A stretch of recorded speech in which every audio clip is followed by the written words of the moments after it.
Hello everyone, welcome back. आज एक company के बारे में बात करेंगे।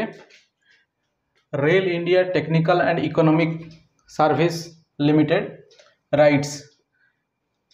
आज ये राइट्स लिमिटेड से मतलब ये कंपनी डिविडेंड डिक्लेयर किया था ₹4 पर शेयर।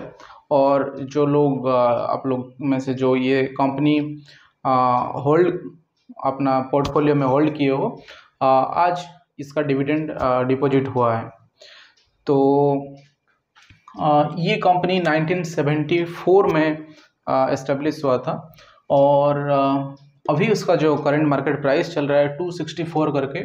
और ये मार्केट कैपिटलाइजेशन देखेंगे तो 6300 करोड़ के उसका मार्केट कैपिटलाइजेशन है। मैं डिविडेंड पेइंग कंपनी को इम्पोर्टेंस क्यों देता हूँ? क्योंकि मार्केट कभी भी डाउन जा सकता है, कभी भी मतलब जैसे अभी अप डाउन हो रहा है।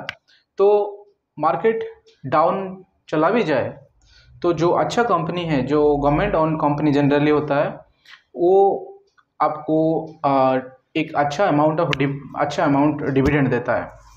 तो इसमें क्या होता है ना, 9-10% के डिविडेंड आपको मिल जाएगा। तो आप मान लीजिए एक आपको स्टैंडर्ड अमाउंट आपका कैपिटल का ग्रोथ हो रहा है और आप देखेंगे कि एक मंथली इनकम जैसा आपको, पैसिव इनकम जैसा आपको पैसा आ रहा है। और ये अच्छी कंपनी है तो पैसा का भी सिक्योरिटी भी ठीक ठाक है। तो इसी हिसाब से ये बड़े कंपनी में, पीएसयू कंपनी में आपका पोर्टफोलियो को कुछ हिस्सा रहना चाहिए। ये बहुत मतलब जो भी बड़े बड़े शेयर मार्केट में जो इन्वेस्ट करते हैं उन लोगों का यही मानना है कि some of the amount we must have in the good dividend paying companies. और कुछ person means some percentage of your portfolio, इसको आप ग्रोइंग मीन्स जो ग्रोथ ओरिएंटेड कंपनी है वो कंपनी में आप लगा सकते हो या रख सकते हो, जो कि आपको फास्ट ग्रोथ दे, आपका पोर्टफोलियो को जल्द से जल्द ग्रो कराए। तो इस टाइप का आप पोर्टफोलियो को डाइवर्सिफाई कर सकते हो। तो एक टाइप का कंपनी रखोगे तो कभी भी मार्केट डाउन जा सकता है और आपको उतना ही प्रॉफिट नहीं मिलेगा।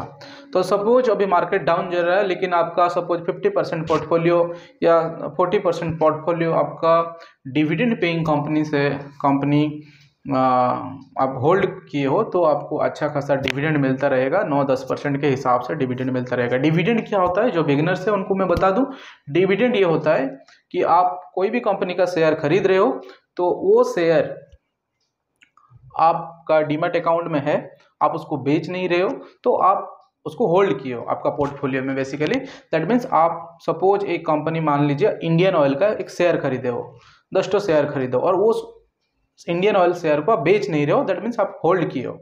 और इंडियन ऑयल का जो प्रॉफिट होगा, वो प्रॉफिट से वो क्या करता है, अपना शेयर होल्डर को डिवाइड कर देता है। मान लीजिए उसका 100 करोड़ प्रॉफिट हुआ, तो वो क्या करेगा, 10-10 रुपया अपना जितना शेयर होल्डर है उसमें उन लोगों को डिवाइड कर देगा। तो आप 10 शेयर आपके अकाउंट में है, डीमैट अकाउंट में है, तो 10 शेयर 10-10 रुपया मिलेगा, दैट मीन्स 100 रुपया। और वो 100 रुपीज आपका अकाउंट को डायरेक्ट कंपनी पे करेगा। जो डीमैट अकाउंट के साथ जो अकाउंट आपका लिंक है, वो अकाउंट को आप कंपनी डायरेक्ट पे करेगा। ये होता है डिविडेंड पेमेंट। दैट मीन्स आपको कुछ करना नहीं है। बेसिकली अच्छा कंपनी जो डिविडेंड देता है, वो कंपनी का शेयर आपको खरीदना है और आपको बेचना नहीं है, उसको होल्ड करना है टाइम टू टाइम। जो ऐसे नहीं कि मंथली देगा, ऐसे कुछ नहीं है। कंपनी का बोर्ड मीटिंग होता है, मीटिंग में वो लोग डिसाइड करते हैं चलो इतना प्रॉफिट है, वो प्रॉफिट का हम क्या करेंगे, कुछ नया प्रोजेक्ट नहीं है तो क्या करते हैं, जनरली वो प्रॉफिट को जो शेयर होल्डर के बीच में वो डिस्ट्रीब्यूट कर देते हैं, उसको बोलते हैं डिविडेंड। तो वो dividend generally government own company ज़्यादा देता है, क्योंकि गवर्नमेंट प्रॉफिट जो कंपनी से होता है, मान लीजिए इंडियन ऑयल, ओएनजीसी, जो भी गवर्नमेंट का परसेंटेज ज़्यादा है, वो कंपनी क्या करता है, जो प्रॉफिट होता है गवर्नमेंट वो प्रॉफिट को ले लेता है, जनरली डिवाइड कर लेता है। डिवाइड करता है तो आप भी होल्ड किए हो तो आपको भी देगा, इक्वली डिस्ट्रीब्यूट होगा। तो गवर्नमेंट क्या करता है, वो पैसा को लेके डेवलपमेंट काम में लगाता है, क्योंकि गवर्नमेंट जनरली कंपनी का डेवलपमेंट ज़्यादा नहीं करता है, ऑलरेडी ग्रो है, मतलब कंपनी बहुत बड़ा हो गया है और वो लोग नहीं चाहते हैं कि और भी कुछ उसको ग्रोथ कराए। लेकिन private own company, suppose Mukesh Ambani का रिलायंस मान लीजिए, वो लोग इतना डिविडेंड नहीं देते, क्योंकि सपोज उन लोगों को 100 करोड़ का प्रॉफिट हुआ, वो लोग क्या करते हैं, वो 100 करोड़ को लेके और एक्सपांसन करते हैं और 2 प्रोजेक्ट लगा देते हैं। तो वो प्रॉफिट को जो नया प्रोजेक्ट में लगा देंगे तो आपको कहाँ से डिविडेंड देंगे। तो ऐसा होता है, इसीलिए गवर्नमेंट ओन कंपनी जनरली अच्छा डिविडेंड देता है। गवर्नमेंट ओन को छोड़ के भी प्राइवेट ओन कंपनी कोई मतलब बहुत सारा कंपनी जो कि स्टैंडर्ड अमाउंट 5 से 6% तक देते हैं, बट गवर्नमेंट ओन कंपनी बहुत सारा है जो कि 9 से 10% तक भी डिविडेंड देते हैं। जैसे इंडियन ऑयल मान लीजिए, कोल इंडिया अभी अभी 9 रुपया करके पर शेयर दिया, NMDC अभी अगले आने वाला 14 तारीख को उसका एक्स डेट है, वो भी 9 रुपया करके दे रहा है। NMDC, कोल इंडिया, उसके बाद आपको जो ऑयल इंडिया, तो ये सारे कंपनी बहुत अच्छा डिविडेंड देते हैं। पावर ग्रिड, तो उनमें से एक कंपनी है राइट्स। तो आप एक नज़र डालिए इसका डिविडेंड डेट्स के ऊपर। ये कंपनी 8 जनवरी को 5 रुपया प्रति शेयर पर शेयर करके डिविडेंड दिया। मतलब आप 100 शेयर इस कंपनी को खरीद के रखे होंगे तो 100 इंटू 500 रुपीज़ आपको आपका जो बैंक अकाउंट को डायरेक्टली कंपनी देता है। 18 मार्च को 4 रुपया करके दिया। 18 मीन्स अगस्त, 18 अगस्त को 2 रुपया करके दिया।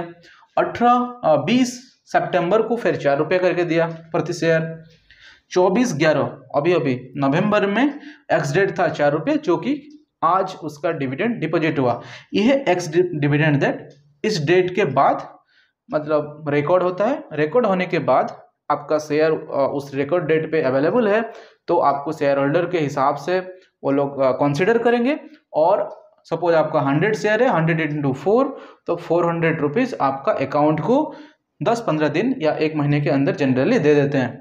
तो देखिए 24 तारीख उसका एक्स डेट था, उसके बाद रिकॉर्ड डेट होगा, और 24 तारीख के बाद आप आज मान लीजिए 6 तारीख मीन्स 12-13 दिन के अंदर अकाउंट में वो लोग पैसा दे दिए 4 रुपीज़ पर शेयर।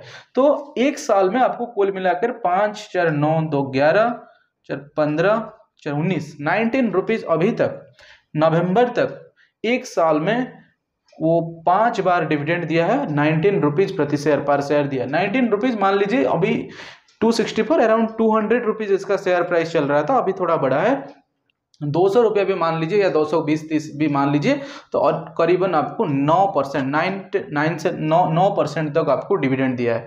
तो 9% पर ईयर, ये तो कैपिटल गेन हो रहा है। ये प्राइस बढ़ेगा मीन्स आपका कैपिटल गेन हो रहा है। कैपिटल गेन के साथ साथ आपको 9% ऐसे ही आपको डायरेक्ट डिविडेंड दे देगा आपका अकाउंट को। तो ये बहुत अच्छा बात है। तो इस टाइप का कुछ शेयर पे आपका आप कुछ पैसा रख सकते हैं, जो कि पोर्टफोलियो का कुछ हिस्सा वो हाई डिविडेंड पेइंग होने से आपको मतलब जो भी मार्केट डाउन भी चला जाएगा तो भी आपको कुछ पैसा आपको अकाउंट में आता रहेगा और आपको एक अच्छा अमाउंट भी मिलेगा। और ये कंपनी भी अच्छा प्रॉफिट कर रहा है। सितंबर 2020 को कंपनी 131 करोड़ प्रॉफिट किया था। सेल्स उसका जो बिजनेस था वो 438 करोड़ का बिजनेस था। सितंबर 2021 को कंपनी जो फाइल किया उसमें वो बताया है कि 755 करोड़ रुपीज़ का उसका बिजनेस है और 174 करोड़ का उसका प्रॉफिट है। तो प्रॉफिट भी एक साल में लगभग 40 करोड़ का प्रॉफिट बढ़ा है। तो प्रॉफिट भी अच्छा बढ़ा है और बिजनेस भी बढ़ा है। और उसका जो पब्लिक मतलब promoter holding, that means government of India का 72% उसमें स्टेक है, 10% पब्लिक है, डोमेस्टिक इंस्टीट्यूशनल इन्वेस्टर्स का भी उसमें शेयर होल्डिंग है। तो ये एक अच्छा मतलब प्रोमोटर होल्डिंग ग्रेटर देन 50% होने से उसको एक अच्छा साइन माना जाता है कि ये कंपनी प्रोमोटर अच्छा परसेंटेज होल्ड किया है, बेच नहीं रहा, तो कंपनी स्टेबल। तो ये भी एक स्टैंडर्ड माना जाता है कंपनी का मतलब जो शेयर खरीदने से पहले एक अच्छा पैरामीटर होता है। और ये राइट्स के साथ साथ आज और एक कंपनी भी डिविडेंड डिपॉजिट किया है, जो कि मेरा पोर्टफोलियो में था। बहुत सारे कंपनी आज डिविडेंड डिपॉजिट किए होंगे। तो राइट्स से डिविडेंड आया और उसके साथ साथ पेट्रोनेट एलएनजी, वो एक पेट्रोलियम कंपनी है, जैसे इंडियन ऑयल और ऑयल इंडिया जैसा पेट्रोनेट एलएनजी भी एक अच्छा डिविडेंड पेइंग कंपनी है, वो भी कंटिन्यूअसली अच्छा amount of means good amount of dividend it this company also page. Petronet LNG आप याद कर लीजिए। तो ये सारे कंपनी आप जो मैं बताया, और एक बार भी ये डिटेल बताऊंगा ये सारे कंपनी के बारे में। तो आप ये सारे कंपनी को आप एक लिस्ट बना के कुछ कुछ पैसा जैसे फिक्स डिपॉजिट जैसा रख सकते हो, जो कि आपको कैपिटल गेन भी देगा, उसके साथ साथ एक हाई अमाउंट ऑफ डिविडेंड देता है। Thank you for watching the video, see you in another video, bye.